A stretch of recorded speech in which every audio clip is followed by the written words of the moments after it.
कभी कभी सबसे डरावनी कहानियां वहां से शुरू होती हैं जहां सब कुछ बिल्कुल नॉर्मल लगता है, जैसे एक सवाल से। जरा सोचिए, क्या हो अगर किसी दिन सारी घड़ियां एक ही वक्त पर रुक जाएं और सिर्फ सिर्फ एक घड़ी चल रही हो, एक ऐसी घड़ी जो आपकी है ही नहीं। रात के 3:17 अर्जुन की आंख अचानक खुल गई। किसी आवाज से नहीं, किसी सपने से नहीं, बस एक अजीब सी गहरी खामोशी।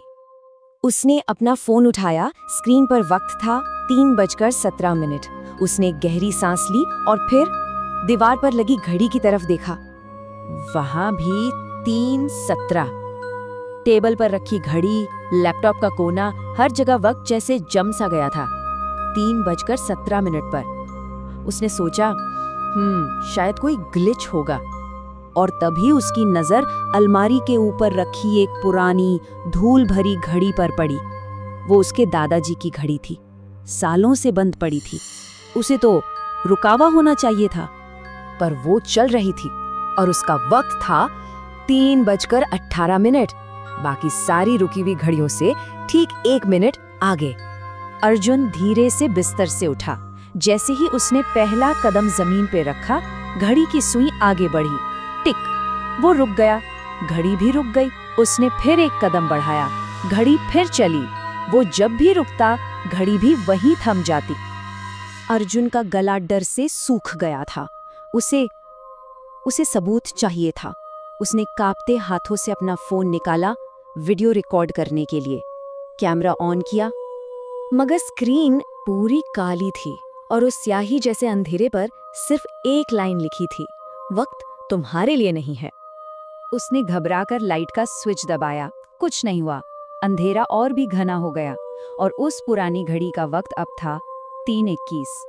दीवारों पर लगी उसके बचपन की तस्वीरों में उसका चेहरा धुंधला पड़ चुका था, जैसे किसी ने उसे मिटा दिया हो।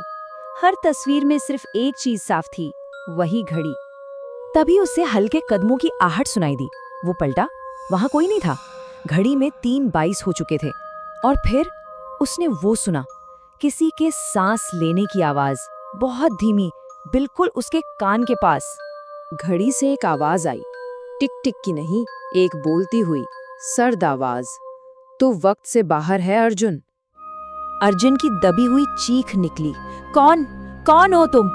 घड़ी ने बड़ी शांति से जवाब दिया, मैं वो हूं जो 3:17 पर रुक गया था। ये सुनते ही उसके दिमाग में बिजली की तरह एक याद कौंधी। पिछली रात एक सुनसान सड़क, तेज बारिश, सामने से आती चकाचौंध रोशनी और एक जोरदार टक्कर। उसे लगा था कि वो बच गया था, वो घर पहुंच गया था, पर घड़ी की आवाज ने उस धोखे को तोड़ दिया। तू घर नहीं आया अर्जुन, तू यहीं अटका है। अर्जुन पागलों की तरह दरवाजे की तरफ भागा। उसने दरवाजा खोला और सामने का नजारा देखकर वहीं जम गया। बाहर कोई सड़क नहीं थी, बाहर उसी का घर था जिस पर पुलिस की पीली टेप लगी हुई थी। और दरवाजे के ठीक सामने जमीन पर सफेद चादर से ढकी एक देह पड़ी थी। वो उसकी अपनी देह थी। पास में पड़े एक पुलिस वाले के फोन से रिकॉर्डेड आवाज गूंज रही थी।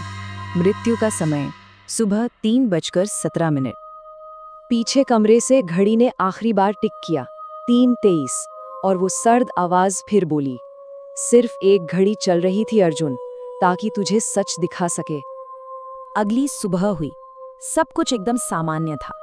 घर में एक नया किराएदार रहने आया। अलमारी के ऊपर वही पुरानी घड़ी रखी थी, बंद और रुकी हुई। पर उस रात ठीक 3:17 पर उस खामोशी को एक आवाज ने तोड़ा, टिक टिक टिक। तो अगर आज रात किसी की घड़ी रुक जाए और सिर्फ एक घड़ी चले, तो समझ जाइएगा कि वक्त अब उसका नहीं रहा।